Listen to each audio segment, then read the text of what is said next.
Hello दोस्तों, कैसे हो आप लोग। स्वागत है आपका आपका चैनल प्रदीप स्टूडियो में। दोस्तों आज हम लोग यहाँ पर देखने वाले हैं संज्ञा, क्योंकि दोस्तों यहाँ से आपके 2 से 3 क्वेश्चन ज़रूर फंस जाते हैं। ओके दोस्तों, तो आज हम यहाँ देखने वाले हैं संज्ञा से संबंधित सारे क्वेश्चंस और आपके एग्जाम में कैसे कैसे क्वेश्चंस आते हैं। यहाँ पे आपको लिखा हुआ दिख रहा है कि किसी जाति, द्रव, गुण, भाव, व्यक्ति व स्थान और क्रिया आदि के नाम को संज्ञा कहते हैं। दोस्तों अर्थात नाम ही एक दूसरे नाम संज्ञा है दोस्तों, अर्थात नाम का ही दूसरा नाम संज्ञा है। ठीक है, नाम का ही दूसरा नाम संज्ञा होता है। अब पूछ लेगा आपसे एग्जाम में कि संज्ञा के कितने भेद हैं। संज्ञा के कितने भेद हैं आपको बताना है कि संज्ञा के केवल 3 भेद हैं। कौन कौन सा? व्यक्ति, जाति और भाव। ये आपके हो गए संज्ञा के 3 भेद। अब आपका ये व्यक्तिवाचक संज्ञा क्या है? जिन विकारी शब्दों में केवल एक व्यक्ति, वस्तु या स्थान के लिए जिस नाम का प्रयोग होता है उसे व्यक्तिवाचक संज्ञा कहते हैं। ओके दोस्तों, अब जैसे कि आपका यहाँ हो गया भारत, अनिल, हिमालय, चित्तौड़, किला। ओके दोस्तों, व्यक्तिवाचक संज्ञा केवल एक व्यक्ति। देखिए दोस्तों, इंडिया आपका एक ही है, ठीक है। चित्तौड़ गढ़ का किला आपका एक ही होगा, हिमालय आपका एक ही होगा। ओके दोस्तों, एक व्यक्ति, ठीक है, केवल एक व्यक्ति, वस्तु व स्थान का प्रयोग हुआ होता है आपका व्यक्तिवाचक संज्ञा। ओके दोस्तों, अब यहाँ देखते हैं जातिवाचक। जाति में क्या होता है? किसी व्यक्ति, वस्तु अथवा स्थान के समूह में दोस्तों जो आपके होते हैं वे आपके होते हैं जातिवाचक। जैसे कि आपका मनुष्य में नदी, नगर, पर्वत, पशु, पक्षी, लड़का, कुत्ता, बैल। दोस्तों इसकी अलग अलग प्रजातियां भी होती हैं। ठीक है दोस्तों, मनुष्य के अलग अलग, नदी के अलग अलग, नगर के, पर्वत के, पशु के, पक्षी के, इनके सबके अलग अलग जो प्रजातियां होती हैं वही आपके आ जाएंगे जातिवाचक संज्ञा में। आप इन सबको नोट करते हुए आगे बढ़िएगा। अब देखिए दोस्तों, आज पूछेगा आपसे कि जातिवाचक संज्ञा के कितने भेद होते हैं। आपको बताना है कि जातिवाचक संज्ञा के 2 प्रकार के भेद पाए जाते हैं। पहला आपका समूहवाचक, दूसरा आपका द्रव्यमान वाचक संज्ञा। तो ये आपके हो गए 2 प्रकार के भेद। अब यहाँ देखते हैं समूहवाचक के बारे में। वे संज्ञा शब्द जिनके संगठन का बोध हो समूहवाचक संज्ञा के अंतर्गत आएंगे। जैसे पुलिस, चाबी का गुस्सा, जो गुच्छा और कक्षा। समूह, देखिए दोस्तों, अगर आप कक्षा का नाम लोगे तो एक कक्षा में बहुत सारे विद्यार्थी होते हैं, क्योंकि दोस्तों चाबी के गुच्छे में बहुत सारी चाबियां होती हैं। दोस्तों पुलिस, ठीक है दोस्तों, ये भी आपका पूरा एक समूह है। ठीक है दोस्तों, जैसे कि आपका हो गया क्या बोलते हैं उसे दोस्तों, सत्संग। ठीक है दोस्तों, तो सत्संग में बहुत सारे लोग आते हैं सत्संग देखने के लिए, सुनने के लिए। ये सब आपके समूह में आएंगे। अब यहाँ आपका है द्रव्यमान वाचक संज्ञा। वे वस्तु जिन्हें हम लोग नाप सकते हैं, तौल सकते हैं, वे आपके आएंगे द्रव्यमान संज्ञा में। जैसे कि आपका गुड़, चना, शक्कर, चांदी। हम दोस्तों इन सबको तौल नाप के लेते हैं। ठीक है, जब आप जाते हो दुकान पर तो आप गुड़, चना, शक्कर, चांदी, आप ये सब तौल के भाव में लाते हो, ना कि पीस के भाव में। ओके दोस्तों, ये सब आपके तौल के भाव में आते हैं। जिसको हम लोग नापते हैं, तौलते हैं, वह आपका आएगा द्रव्यवाचक संज्ञा के अंतर्गत। अब यहाँ देखते हैं भाववाचक। यहाँ आपका है भाववाचक। वे सभी संज्ञा जिसे ना तो देखा जा सकता है, ठीक है, और ना ही स्पर्श किया जा सकता है, हम लोग उसको केवल महसूस कर सकते हैं। क्या दोस्तों? हम लोग उसको केवल महसूस कर सकते हैं, उसे बोलते हैं भाववाचक संज्ञा। जैसे कि आपका हो गया दर्द, प्रेम, क्रोध, भूख, प्यास, शर्म, मोह, लाभ। तो दोस्तों ये सब आपके भाव में, जिसको हम लोग केवल महसूस कर सकते हैं, दुख, दर्द, हंसना, बोलना, दोस्तों ये सब आपके भाव के अंतर्गत आ जाएंगे। ओके दोस्तों, ईमानदारी, ठीक है दोस्तों, ईमानदारी और ईमानदार ये भी आपका भाव के अंतर्गत आएगा। अब यहाँ हम देखते हैं सर्वनाम। देखिए दोस्तों, अगर आपका संज्ञा आएगा तो आपका सर्वनाम आना बहुत ही निश्चित है। ओके दोस्तों, चलिए अब यहाँ आपका सर्वनाम क्या है। जिन शब्दों का प्रयोग संज्ञा के स्थान पर किया जाता है उन्हें हम लोग सर्वनाम कहते हैं।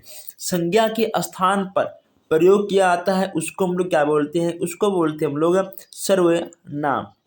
सरल शब्दों की बात करें तो सब संज्ञाओं के बदलने जो शब्द आते हैं वे सर्वनाम कहलाएंगे।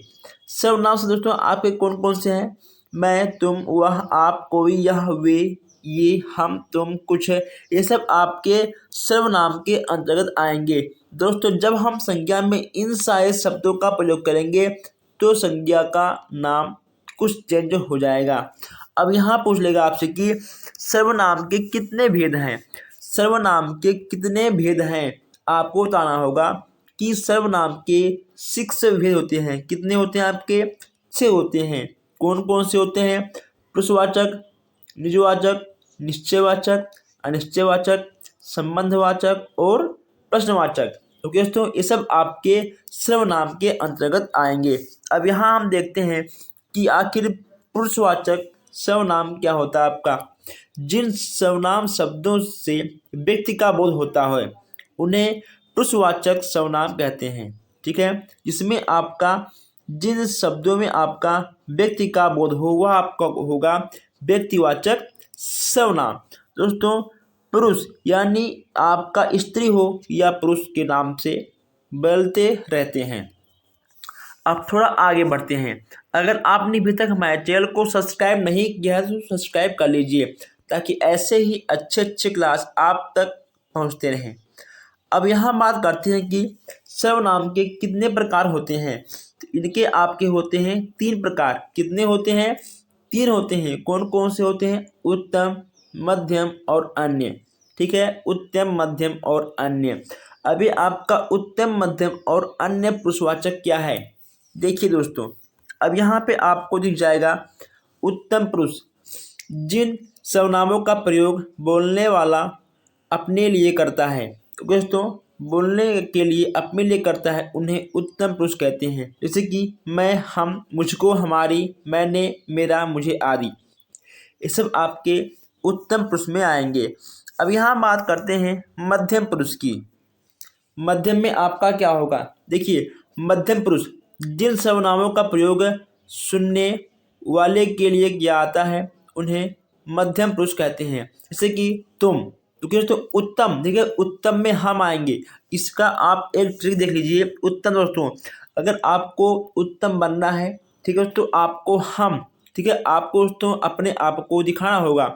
इसीलिए आप इसको ट्रिक से याद कर सकते हो। मैं, हम, मुझको, हमारी, मतलब दोस्तों जहाँ अपने आप से हो वह आपका होगा उत्तम। और दोस्तों जहाँ ठीक है दूसरे से हो वहाँ आपका होगा ठीक है मध्यम। जहाँ दूसरे से हो तुम, तुम्हें, आप, तुम्हारी, ठीक है, ये आपके मध्यम में आएंगे। तो आप हर चीज़ों को थोड़ा सा ट्रिक से भी पढ़ते रहिएगा।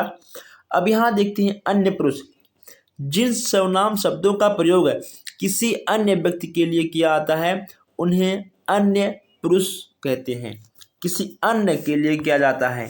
ठीक है दोस्तों, चलिए अब यहाँ देखते हैं निजवाचक सर्वनाम। निजवाचक सर्वनाम आप स्वयं या खुद हो, स्वयं या खुद होता है जिसका प्रयोग हम अपने आप से करते हैं। ठीक है, जैसे कि राम वहाँ स्वयं चला जाए।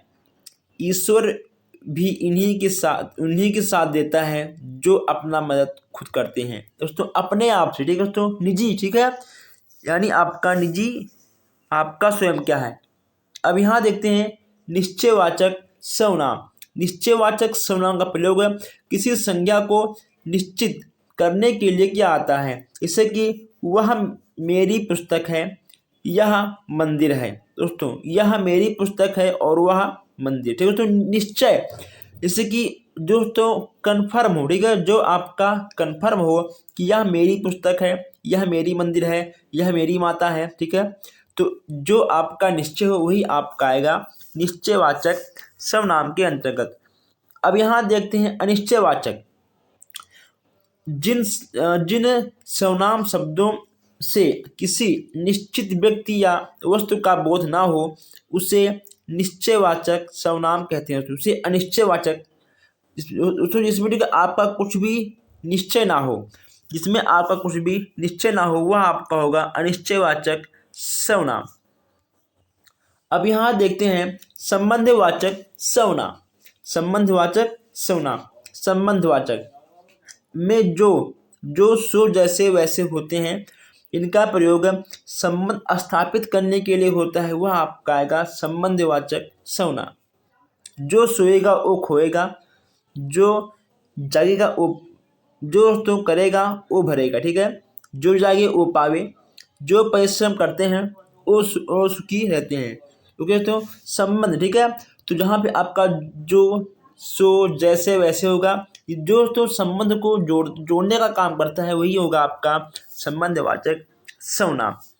अब यहाँ देखते हैं प्रश्नवाचक सर्वनाम। दोस्तों बहुत आसान है, ठीक है। जिन सर्वनाम का प्रयोग प्रश्न करने के लिए किया आता है यह आपका प्रश्नवाचक सर्वनाम में होता है। जैसे कि आपने क्या खाया है, बाहर कौन खड़ा है, टोकरी में क्या है।